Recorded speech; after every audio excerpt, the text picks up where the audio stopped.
Salam untuk kita semuanya. Perkenalkan, nama saya Bernardus Fatimadu. Saya berpendidikan Sekolah Tinggi Teologi Simpson Ungaran. Prodi saya Pendidikan Agama Kristen. Nah, di sini saya akan menjelaskan materi yang saya sampaikan dalam memimpin kebaktian. Yang pertama-tama kita melihat bahwa dalam penampilan menjalankan tugas. Penampilan menjalankan tugas adalah kita melihat dari berpakaian kita yang sopan seperti itu. Jadi berpakaian itu yang rapi pada saat kita menjalankan tugas saat pemimpin di kebaktian seperti itu. Tidak mungkin kita berhamburan atau tidak rapi seperti itu ya.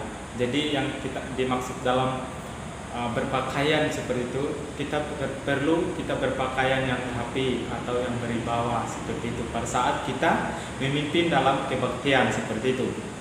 Nah, setelah itu kita melihat bahwa pada saat kita membacakan Alkitab, kita membacakan dengan baik, dengan perasaan yang lembut atau menghayati Alkitab seperti itu pada saat kita membacakan Alkitab seperti itu.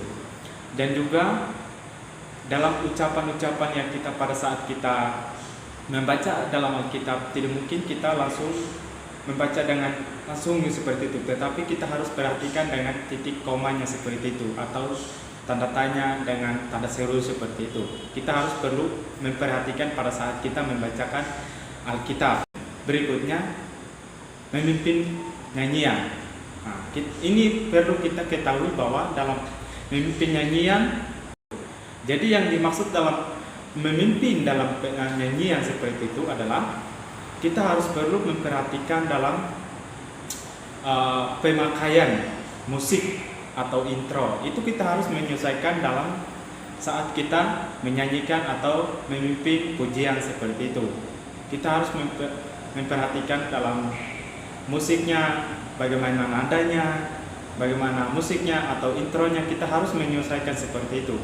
Jadi tidak mungkin kita langsung menyanyikan langsung misalnya nada yang keras seperti itu, tapi tidak menyelesaikan musik atau intronya, tidak akan bersamaan seperti itu. Itu akan berkacauan, maksudnya tidak menyesuaikan seperti itu musik atau orang yang memimpin nyanyian seperti itu. Nah, setelah itu kita akan merancangkan bagaimana komentar yang akan musik atau mengumumkan setiap lagu. Nah, bagaimana kita menarik perhatian pada saat kita memimpin nyanyian kepada jemaat kita. Lagu-lagu apa yang kita mau sampaikan kepada jemaat, dan seperti itu. Kita harus mencari lagu yang mereka bisa dimengerti seperti itu.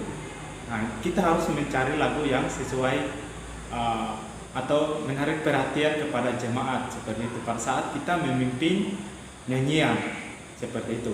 Jadi kadang-kadang kita juga melihat dalam tidak menyelesaikan lagu seperti itu ya. Nah, ada yang lagu penyembahan, ada lagu yang untuk sukacita atau bersuka cita seperti itu ya. Ada. Tidak, kalau kita pada saat kita memimpin nyanyian atau lagu pujian, kita harus menyelesaikan apa lagu penyembahan atau lagu pembukaan atau lagu penutup seperti itu. Kita harus mencari lagu-lagu yang cocok pada saat kita memimpin kebaktian di gereja seperti itu. Kita harus mencari lagu-lagu yang menyelesaikan seperti itu pada saat kita memimpin, atau yang mana lagunya yang kita pakai pada saat pembukaan dan mana saat kita penyembahan, yang mana lagu pada saat kita penutupan kebaktian seperti itu. Jadi kita harus perlu, sebagai kita pemimpin kebaktian, kita harus perlu memperhatikan lagu-lagu yang kita mau sampaikan pada saat kita memimpin kebaktian atau nyanyian seperti itu. Ya, yang berikutnya, selanjutnya kita menyelesaikan poin yang pertama, penampilan dalam menjalankan tugas di kebaktian. Nah, ini hal-hal yang kita perlukan diperhatikan. Dan juga lagu-lagu yang kita perhatikan pada saat kita memimpin kebaktian adalah, nah, kita memimpin lagu, kita harus memperhatikan tempo-tempo lagu. Yang pertama, ada lagu yang kecepatan, ada lagu yang slow, ada yang slow seperti itu ya, ada yang lebih cepat. Nah, itu harus kita perlu perhatikan pada saat kita memimpin kebaktian. Nah, itu kita harus perlu memperhatikan pada saat memimpin kebaktian. Oleh karena itu, yang mana lagu yang lebih cepat, yang mana lagu yang slow seperti itu, harus kita memperhatikan lagu-lagu yang mana yang cepat dan slow seperti itu. Kita tidak mungkin lagu yang pertama kita misalnya ada yang lagu yang slow, tidak mungkin di pertengahannya langsung kecepatan gitu ya. Nah, itu tidak menyesuaikan. Nah, itu kita harus perlu memperhatikan intro dan nada, sesuaikan nada pertama atau bagaimana nada ketinggiannya, kecepatannya, itu kita harus perlu memperhatikan pada saat kita memimpin pujian seperti itu. Itu harus kita, jangan pada yang pertama lagunya bagaimana, yang slow kita bolak-balik gitu ya, kita ngulang. Aduh, itu sangat ada sih, maksudnya ada yang bisa menerima, terkadang ada juga yang bisa nggak menerima seperti itu, karena itu aja lagu kita mutar lagu-lagu itu, maksudnya bolak-balik gitu ya, kita ngulang lagi awalnya, kita memperhatikan pada saat kita memimpin pujian. Nah, seperti itu. Yang berikutnya, walaupun kita saat dalam memimpin pujian dan segala macam, dalam membaca Alkitab, dalam memimpin pujian, tetapi ada Roh Kudus pada saat kita penyembahan seperti itu. Ada Roh Kudus yang bekerja di dalam diri kita. Tidak mungkin Roh Kudus meninggalkan kita. Itu yang kita harus perlu perhatikan. Walaupun kita tidak tahu apa-apa, maksudnya tidak meyakinkan diri, kalau kita sudah ada di dalam altar, pasti akan Roh Kudus bekerja dalam kita. Apa yang kita mau sampaikan, Roh Kudus pasti dalam bekerja. Asalkan membuka hati kita dengan menerima Roh Kudus dalam diri kita. Walaupun kita, saya tidak bisa untuk melakukan seperti ini, saya tidak bisa memimpin pujian, atau saya tidak bisa memimpin dengan baik seperti itu. Tetapi yakin dan percayalah bahwa Roh Kudus bekerja di dalam diri kita. Yang pertama, Roh Kudus membantu kita membaca Alkitab. Yang pertama yang saya katakan tadi, pada saat kita membaca Alkitab, seringkali kita gugup seperti itu ya, atau bagaimana, takut seperti itu, gemetar. Tetapi yakin dan percayalah bahwa Roh Kudus membantu kita membaca dalam Alkitab. Roh Kudus bekerja di dalam kita pada saat kita membacakan Alkitab. Tidak mungkin Roh Kudus tidak bekerja dalam kita. Tapi yakin dan percaya, Roh Kudus pasti akan bekerja di dalam diri kita. Yang kedua, Roh Kudus memungkinkan kita untuk mengerti dengan kebenaran. Apa yang saya katakan tadi, walaupun kita membaca dengan pelan atau agak cepat gitu ya, tetapi kita yakin percaya bahwa Roh Kudus pasti akan menggerakkan hati kita bisa mengerti dalam Alkitab, dengan mengerti dengan kebenaran firman Allah. Yang ketiga, Roh Kudus memberikan suasana yang baik, yang ingin berdoa.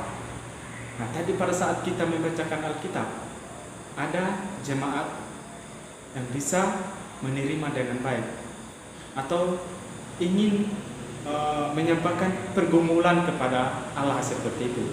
Itulah kegunaannya Roh Kudus bekerja di dalam setiap orang. Bukan saja dalam memimpin pujian, tetapi jemaat seluruh yang ada di dalam ruangan seperti itu. Pada saat kita penyembahan, membacakan Alkitab, menyanyikan pujian, Roh Kudus pasti akan bekerja di dalam kita.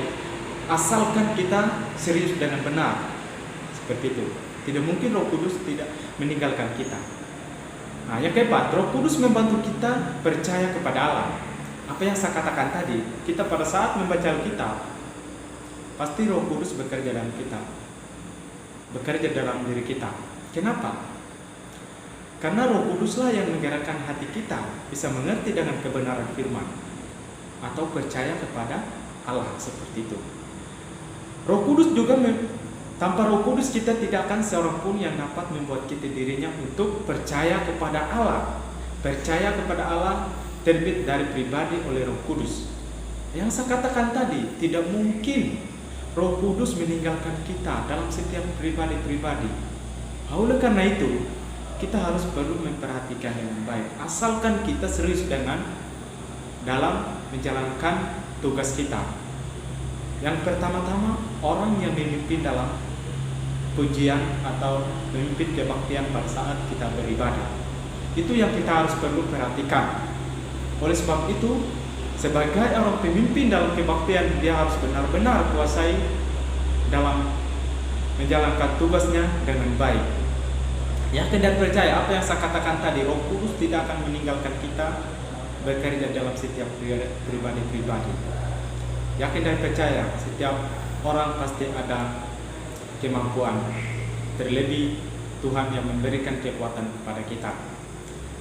Itulah oleh sebab itunya apa yang saya katakan semuanya, sebagai pemimpin kebaktian harus memperhatikan baik dalam berpakaian, dalam memimpin pujian, dalam membaca Alkitab dan lain sebagainya.